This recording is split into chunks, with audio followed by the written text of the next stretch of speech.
The boy grabbed a handful of dirt and squeezed it tightly in his hand. Then he firmly said that the front was the best fishing spot. The other fishermen couldn't help laughing, because they thought there had never been any fish there, although his sister was a bit hesitant, but she still cast the fishing hook several times according to his instructions. This surprised everyone. A few minutes later, shadows of fish began to appear underwater. Everyone was stunned. Only then did they realize that the little boy had the ability to sense the flow of water in the lake. Actually, the little boy was a fishing master in his previous life, but he died in an accident when he fell into the water. Now he was reincarnated as a child and lived with his sister. Meanwhile, his uncle proposed a fishing competition to take the whole family fortune. If they lost, they had to hand it all over. The sister couldn't stand it anymore. The grandfather quickly organized the competition. The two uncles occupied the best spots in the lake. Everyone thought the siblings had no chance of winning, but the little boy closed his eyes and felt the surrounding environment. He murmured something. Then he told his sister that the best spot was in the corner. The adults laughed at him, because no one had caught any fish there for years. Even the sister reminded him that their father always said nothing could be caught there. But the little boy insisted that it would be different today. The sister reluctantly agreed, but after several attempts, there was still no fish biting the hook.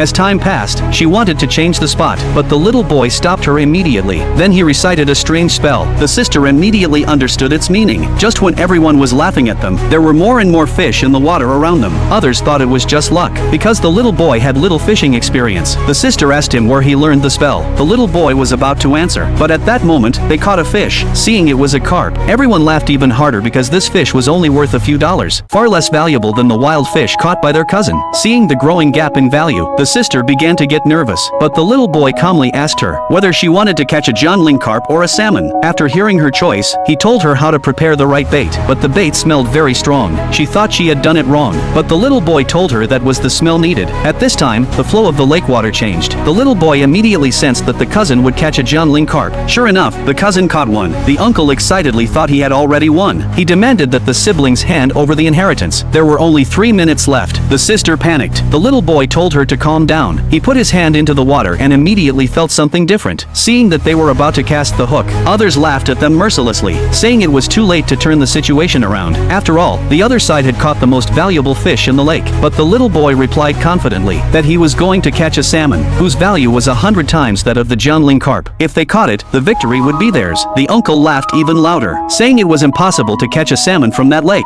Even the sister began to doubt, but the little boy asked the sister to trust him. There was only 1 minute left. The little boy put his hand into the water again. He felt that the salmon had come to their area. Then he gave the order. The sister cast the fishing rod. The clock showed the last few seconds. Suddenly, everyone noticed that something strange was happening in the water.